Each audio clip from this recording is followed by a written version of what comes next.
السلام علیکم ویورز، یہ جو آج ہمارے پاس غزل ہے وہ ہے غالب کے دیوان کی سب سے پہلی غزل ہے۔ نقش فریادی ہے کس کی شوق یہ تحریر کا،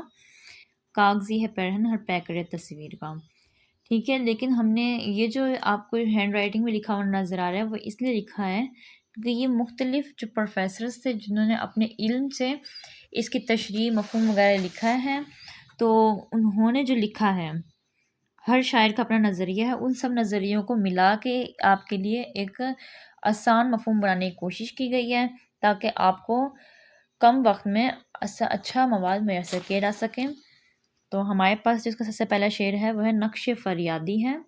کس کی شوق یہ تحریر کا، کاغذی ہے پیرہن ہر پیکر تصویر کا۔ اگر ہم اس کا مفہوم دیکھیں تو ہمارے پاس جو یہ بات آتی ہے، نقش کا مطلب ہوتا ہے نقوش، تصویر وغیرہ، یعنی کہ وہ تصویر فریاد کر رہی ہے کہ یہ کس کی شوق یہ تحریر ہے کہ جو مجھے تحریر بنائی گئی ہے۔ نقش کا مطلب یہ ہے تصویر، فریادی کا مطلب ہوتا ہے فریاد کرنا، اور کس کی شوق یہ تحریر کا ہے، یہ کس کا، اس کا مطلب ہے کس کا فن ہے، یعنی کہ تصویر خود فریاد کر رہی ہے، خود پوچھ رہی ہے کہ میں کس کا کمال ہوں، یہ مجھے کس نے بنائی ہے۔ کاغذی ہے پیرہن ہر پیکر تصویر کا، یعنی کہ کاغذ سے بنی ہوئی جتنی بھی تصویریں ہوتی ہیں، اس کا مطلب یہ ہوتا ہے کہ کاغذ سے بنی ہوئی جتنی بھی تصویر ہے اس کا لباس بھی کاغذی ہی ہوگا کیونکہ وہ کاغذ سے بنی ہوئی ہے۔ اس لیے ہم یہ کہہ رہے ہیں کہ جو کاغذ کا جو پیرہن، یعنی کہ ہر ایک کا تو پیکر جو ہے، ہر کسی کا جو پیرہن ہے جو کاغذ سے بنا ہے وہ کاغذ کا ہے، تو اس لیے وہ خود فریاد کر رہی ہے۔ اس کے دو طرح کے مفہوم ہیں، ایک تو یہ کہ نقش جو ہے، جو اس پہ مصور جو بناتا ہے اپنے تصویر، اس میں جتنے بھی نقوش ہوتے ہیں وہ بھی کاغذی ہوتے ہیں، تو وہ خود پوچھ رہی ہے کہ مجھے کس نے بنایا ہے۔ دوسرا مفہوم یہ ہو سکتا ہے کہ یہ جو جتنی بھی کائنات ہے، اتنی بڑی ایک وسیع کائنات جو ہے وہ اللہ تعالیٰ نے بنائی ہے، جاندار، ہر قسم کا جاندار اللہ تعالیٰ نے بنایا ہے، تو یہ جو ہر جاندار اس لیے فریاد کر رہا ہے، یہ پوچھ رہا ہے کہ میرے رب جب ہمیں مٹانا ہی تھا، جب ہمیں مٹانا ہی تھا تو ہمیں بنایا ہی کیوں۔ ایک اس کا مفہوم یہ ہے۔ لیکن اگر ہم دیکھے جائے کہ آج سے کہ غالب سے پہلے کے دور میں نوشیروہ عادل تھے، انہوں نے اپنی خوابگاہ کے باہر نا ایک زنجیر باندھی ہوئی تھی،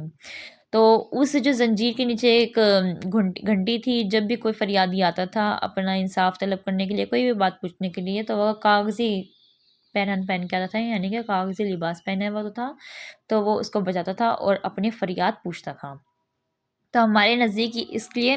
جو ہمارے پاس دوسرا شعر ہے ہمارے پاس، کاوو کاوی سخت جانی ہائے تنہائی نہ پوچھ،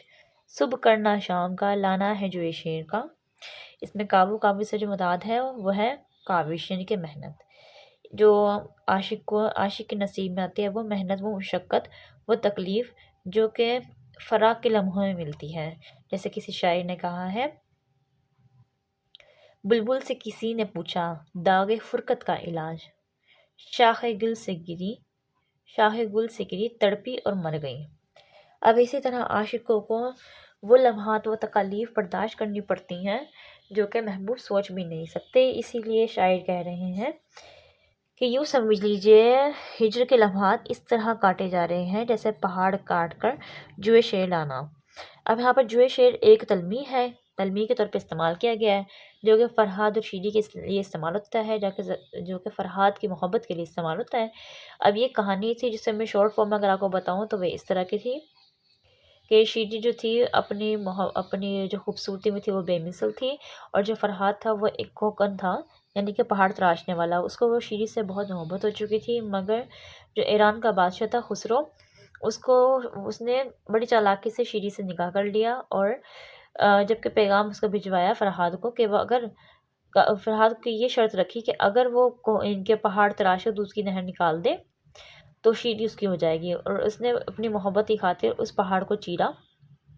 اور دودھ کی نہر نکال لی۔ دودھ کی نہر نکالنے کا مطلب یہ نہیں کہ واقعی کہ دودھ کی نہر نکالی ہے، نہیں، ایسا اس کا مطلب یہ نہیں ہے کہ دودھ ہی نکالا ہے، نہیں، اصل میں پہاڑ پہ نا تمام ندیوں کو پانی آتا تھا، اگر اسے دور سے دیکھے نا تو وہ دودھ کی رنگت دیتا تھا، اس لیے کہا جاتا ہے کہ دودھ کی نہر نکالی، دیکھیں وہ پانی کی ہی نہر تھی، مگر اس نے پورا پہاڑ کاٹ کے تراش کے اور پھر اسے نکالی تھی۔ لیکن آخر میں یہ ہوا کہ خسرو نے چلاکی سے کام لیا اور اس نے یہ پیغام بھجوایا کہ شیری مر چکی، تو اس نے اس دکھ میں آگے اپنے اسی تیشے سے جس سے وہ پہاڑ تراشتا تھا اپنے سر پہ مار کے خودکشی کر لی تھی۔ بہت سے شاعروں نے اس کا استعمال کیا ہے جو اس شعر کو، اور فرحات اور شیری کی محبت کو بہت استعمال کیا ہے۔ اب جو ہمارے پاس اگلا شعر ہے وہ ہے جذبہ اختیار شوق دیکھا چاہیے سینہ شمشیر سے باہر ہے دم شمشیر کا۔ جذبہ اختیار،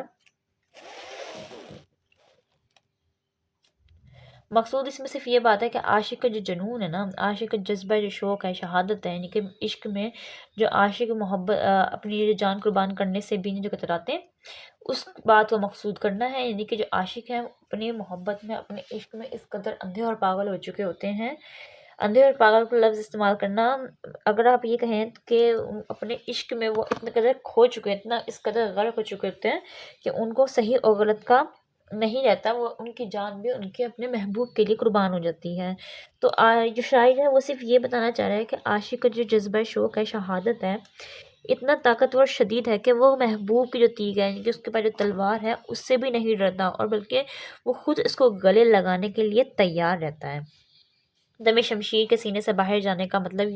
یہ نہیں کہ وہ واقعی ان کے تلوار کا کوئی سینہ بھی ہوتا ہے، نہیں، تلوار کا سینے سے مطلب یہ ہے، یہ کنایا ایک شاعرانہ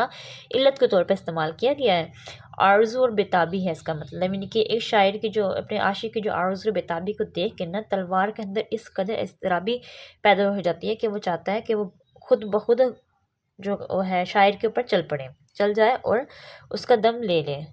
اس کا سانس کھینچ لے، اس کو ختم کر دے۔ اس کو اصل میں شاعر نے تلوار کی بےتابی بتائی ہے جو کہ عاشق کی محبت کو دیکھ کے پیدا ہوئی ہے تلوار میں۔ اگلا جو شعر ہے وہ ہے آگاہی دام شنیدم، آگاہی دان شنیدن